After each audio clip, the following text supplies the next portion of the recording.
30 ஆண்டுகள் ஆயுத போராட்டம். ஆனால் நம்மை பொறுத்தவரையிலே எந்த ஒரு தீர்க்கமான முடிவும் இல்லாமல் நிக்கதியாக்கி இருக்கின்றோம். இன்று எங்களில் இருக்கக்கூடிய ஒரே ஒரு மார்க்கம் ராஜதந்திர ரீதியாக எங்களுடைய தேவைகளை உரிமைகளை பெற்றுக்கொள்வது. அதற்கு ஈடாக எங்களுடைய வடக்கு மற்றும் கிழக்கு மாகாணத்திலேயே 2 மிக முக்கியமான தேவைகள் இருக்கின்றது. ஒன்று, பாதிக்கப்பட்ட இந்த பிரதேசத்தை கட்டியெழுப்ப வேண்டும்.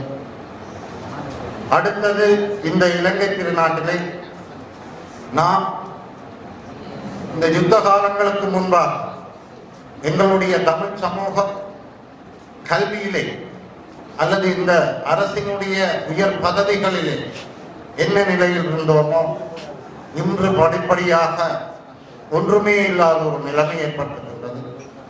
எனவே இந்த நாட்டிலே நாங்கள் மீண்டும் ஒரு முறை தமிழினம் தலைநிமிர்ந்து வாழ வேண்டுமாக இருந்தால் நிச்சயமாக அது கல்வியால மாத்திரம்தான் முடியும். அந்த வகையிலே அர்ப்பணிப்பு உணர்வுடன் செயற்படுகின்ற ஆசிரியர்கள் உங்களுடைய பங்களிப்பினூடாக நாங்கள் நிச்சயமாக ஒரு குறுகிய காலத்திலே எமது எதிர்கால சந்தையினரை சிறந்த கல்விமான்களாக இந்த நாட்டிலே உருவாக்க வேண்டிய ஒரு தேவை இருக்கின்றது. வெறும் மாத சம்பளம் என்றதுக்கு அப்பால் ஒரு இனத்தின்பால் சமூகத்தின்பால் நீங்கள் கொண்டுள்ள அக்கறையாக இதை செயல்படுத்த வேண்டும் என்பதே இந்த ஆசிரியர் மாநாட்டிலே நான் கொடுக்கின்ற கோரிக்கையாகும். எங்களுடைய வலய கல்வி பணிப்பாளர் பல கோரிக்கைகளை கூறிக்கொண்டிருந்த அது இன்னும் தெரியல கஷ்டாலும் உங்களை கல்வி அமைச்சர் போன்ல இருக்கு. இங்கே பல தேவைகள் இருக்கின்றன. ஆனால் எங்களை பொறுத்தவரை கல்வி அமைச்சர் கேட்கிற எல்லாம் செய்தாலும் அதில் பிரச்சனை இல்லை. எனவே உங்களுக்கு அன்பான வேண்டுகோள், இந்த வவுனியா வடக்கை பொறுத்தவரையிலே அல்லது வவுனியா மாவட்டத்தை பொறுத்தவரையிலே எங்களுக்கு தருகின்ற சிபிஇ பன்முகப்படுத்தப்பட்ட மாகாண சபை உறுப்பினர்களுக்கான நிதியிலே நாங்கள் முற்றுமுழுதாக கல்வி தேவைகளை பூர்த்தி செய்ய முடியாது. காரணம், யுத்தத்தினால் கணவனை இழந்த, தாய் தந்தை இழந்த, ஒரு நேர உணவுக்கே கஷ்டப்படுகின்ற வாழ்வாதாரத்தை சவாலாக கொண்டிருக்கின்ற பல குடும்பங்களை பார்க்க வேண்டிய ஒரு கடமையும் தேவையும் நமக்கு இருக்கின்றது.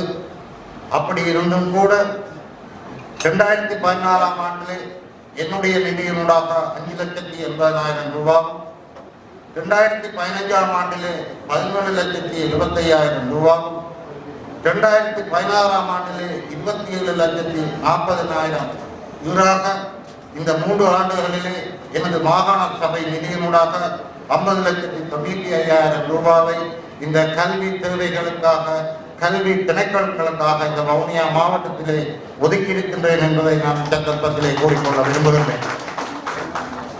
ஆனால் இது ஒரு சிறுதொகை. எங்களுடைய மாவட்டத்தின் அல்லது எங்களுடைய வலயத்தின் தேவைகளை ஒப்படுத்தும் போது இது ஒரு சிறுதொகை.